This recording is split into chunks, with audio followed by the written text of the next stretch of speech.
আমরা হাজির হয়েছি ইরান যুক্তরাষ্ট্র যুদ্ধের সব তাজা খবর নিয়ে। শুরু হয়ে গেল তৃতীয় বিশ্বযুদ্ধ। ইরান যুক্তরাষ্ট্র যুদ্ধবিরতির পরও হামলা করেছে ইরানের ওপর। হতাহতের সংখ্যা বেড়ে ৫৭। ইরানের পাল্টা হামলা করার হুমকি। ইসরায়েলি প্রধানমন্ত্রী নেতানিয়াহু ইরানের কাছে ক্ষমা চেয়েছেন ইরানের কাছে। পাল্টা হামলা না করার জন্য রিকোয়েস্ট করেছেন ডোনাল্ড ট্রাম্প। পারমাণবিক হামলার হুঁশিয়ারি ইরানের। আসসালামু আলাইকুম, স্বাগতম নিউজ 71 সংবাদে। আমি মোহাম্মদ সাদিকুর রহমান আজকের সব আন্তর্জাতিক খবর নিয়ে হাজির হয়েছি। শুরুতেই জানিয়ে দিব সংবাদ শিরোনাম, তারপর বিস্তারিত।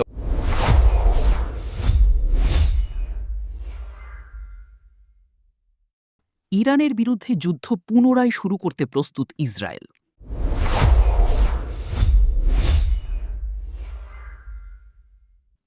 গাজায় ইসরায়েলি হামলায় নিহত ৫, নামমাত্র যুদ্ধবিরতির নেই প্রয়োগ।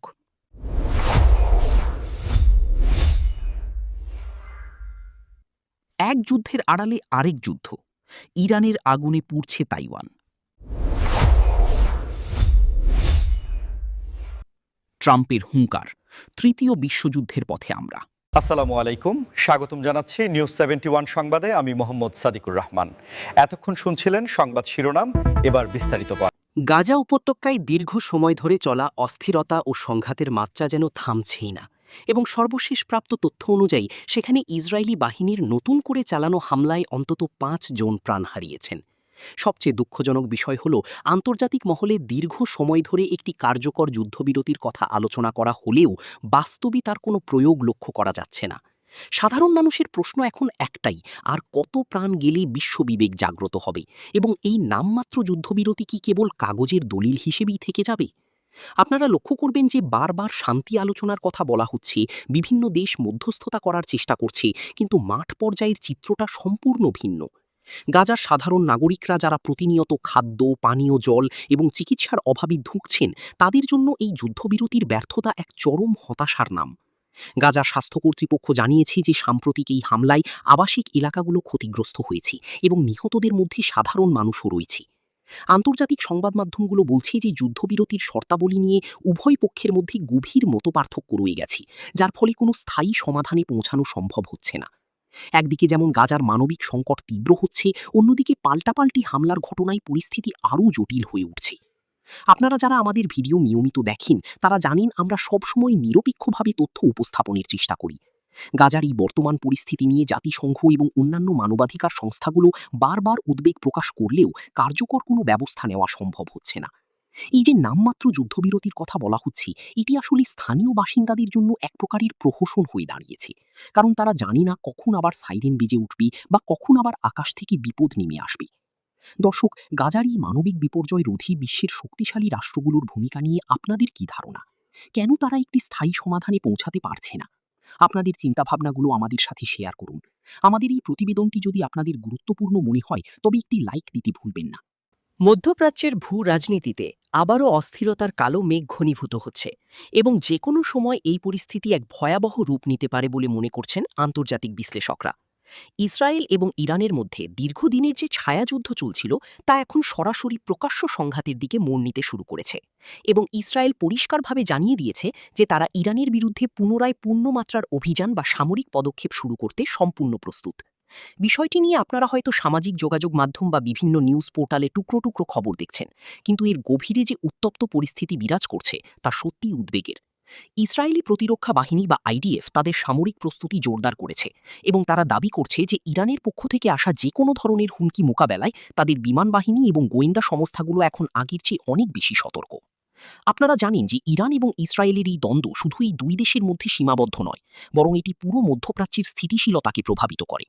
বিশেষজ্ঞরা বলছেন, ইরানের পরমাণু কর্মসূচি এবং তাদের আঞ্চলিক প্রভাব বিস্তারকে ইসরায়েল তাদের অস্তিত্বের জন্য হুমকি হিসেবে দেখে, আর সেই কারণেই তারা বারবার বলছে যে প্রয়োজনে তারা এককভাবে ব্যবস্থা নেবে।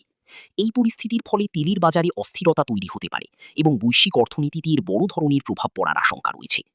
দর্শক, আপনারা যারা নিয়মিত খবর রাখেন তারা জানেন যে এই ধরনের সামরিক উত্তেজনা যখন চূড়ান্ত পর্যায়ে পৌঁছায়, তখন সাধারণ মানুষের জীবনযাত্রা কতটা কঠিন হয়ে পড়ে। আপনারা কি মনে করেন, ইসরায়েল কি সত্যি সরাসরি কোনো বড় অভিযানে যাবে, নাকি এটি কেবল একে অপরকে চাপে রাখার কৌশল? আপনাদের মূল্যবান মতামত অবশ্যই নিচের কমেন্ট বক্সে আমাদের জানান। আপনাদের প্রতিটি মন্তব্য আমাদের পরবর্তী ভিডিওর জন্য অনুপ্রেরণা যোগায়। আর এই ধরনের সেন্সিটিভ ইস্যুতে নিয়মিত আপডেট পেতে আমাদের চ্যানেলটি সাবস্ক্রাইব করে নোটিফিকেশন বেলটি অন করে রাখতে ভুলবেন না। বিশ্বের রাজনীতির মঞ্চে এখন এক অদ্ভুত এবং জটিল সমীকরণ দেখা যাচ্ছে, যেখানে একটি যুদ্ধের আড়ালে যেন আরেকটি যুদ্ধের নীল নকশা তৈরি হচ্ছে। আমরা অনেকেই মধ্যপ্রাচ্যের সংকট বা ইরানের সাথে ইসরায়েলের উত্তেজনা নিয়ে ভাবছি, কিন্তু পর্দার আড়ালে আরেকটি বড় সংকট ঘনীভূত হচ্ছে তাইওয়ানকে কেন্দ্র করে।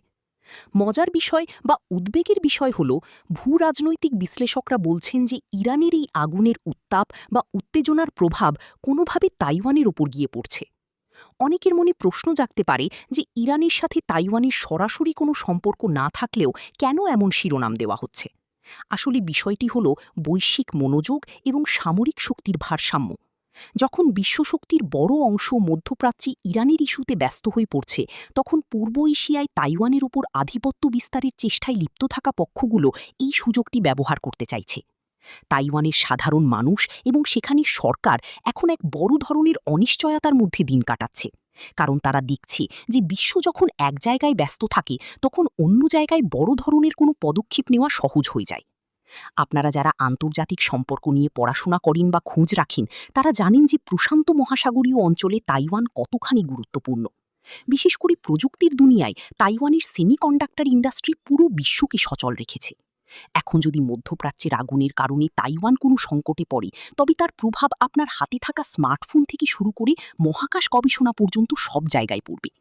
তাইওয়ানকে কেন্দ্র করে যে আঞ্চলিক উত্তেজনা তৈরি হয়েছে, সেখানে প্রতি মুহূর্তে শক্তির মহড়া চলছে। একদিকে মধ্যপ্রাচ্যে ইরানকে সামলানো আর অন্যদিকে তাইওয়ানের শান্তি বজায় রাখা। এই দুই ফ্রন্টে লড়াই করা বিশ্ব মোড়লদের জন্য এক বড় চ্যালেঞ্জ হয়ে দাঁড়িয়েছে। দর্শক, আপনারা কি মনে করেন, ইরানের এই উত্তেজনার সুযোগ নিয়ে তাইওয়ানে কি নতুন কোনো সংকট তৈরি হতে পারে? আপনাদের বিশ্লেষণ আমাদের কমেন্টে লিখে জানান। সাবেক মার্কিন প্রেসিডেন্ট ডোনাল্ড ট্রাম্পের সাম্প্রতিক কিছু বক্তব্য বিশ্ব রাজনীতিতে নতুন করে তোলপাড় সৃষ্টি করেছে, এবং অনেকে তার এই কথাগুলোকে কেবল রাজনৈতিক হুঙ্কার হিসেবে না দেখে বরং একটি অশনি সংকেত হিসেবে বিবেচনা করছেন। ট্রাম্প দাবি করেছেন যে বর্তমান বিশ্ব নেতৃত্বের অদূরদর্শিতার কারণে আমরা খুব দ্রুত তৃতীয় বিশ্বযুদ্ধের দিকে এগিয়ে যাচ্ছি। তার এই সরাসরি এবং বিতর্কিত মন্তব্যটি এমন এক সময়ে এসেছে যখন ইউক্রেন, রাশিয়া এবং মধ্যপ্রাচ্যে ভয়াবহ সংঘাত চলছে। ট্রাম্পের মতে বর্তমান প্রশাসনের নীতিগুলো বিশ্বের শান্তি বজায় রাখতে ব্যর্থ হচ্ছে, এবং এটি যদি চলতে থাকে তবে মানব সভ্যতা এক মহা বিপর্যয়ের মুখোমুখি হতে পারে। আপনারা যারা ট্রাম্পের রাজনৈতিক ক্যারিয়ার লক্ষ্য করেছেন, তারা জানেন তিনি সবসময়ই একটু আক্রমণাত্মক এবং সরাসরি কথা বলতে পছন্দ করেন। কিন্তু যখন তিনি তৃতীয় বিশ্বযুদ্ধের কথা বলেন, তখন সাধারণ মানুষের মনে এক ধরনের ভীতি তৈরি হওয়া স্বাভাবিক। তিনি বারবার হুঙ্কার দিয়ে বলছেন যে তিনি ক্ষমতায় থাকলে এই পরিস্থিতি তৈরি হতে দিতেন না, এবং তিনি যুদ্ধের চেয়ে আলোচনার মাধ্যমেই সমাধান করতে পারতেন। তবে সমালোচকরা বলছেন ট্রাম্পের এই ধরনের বক্তব্য মূলত আগামী নির্বাচনকে সামনে রেখে জনমত গঠনের একটি কৌশল মাত্র। কিন্তু পরিস্থিতির ভয়াবহতা বিচার করলে দেখা যায়, বিশ্বের প্রভাবশালী দেশগুলোর মধ্যে পরমাণু অস্ত্র নিয়ে যে ধরনের পাল্টাপাল্টি হুমকি চলছে, তা সত্যি কোনো বড় যুদ্ধের ইঙ্গিত কিনা সেটা নিয়ে সাধারণ মানুষের মধ্যে গভীর সংশয় রয়েছে।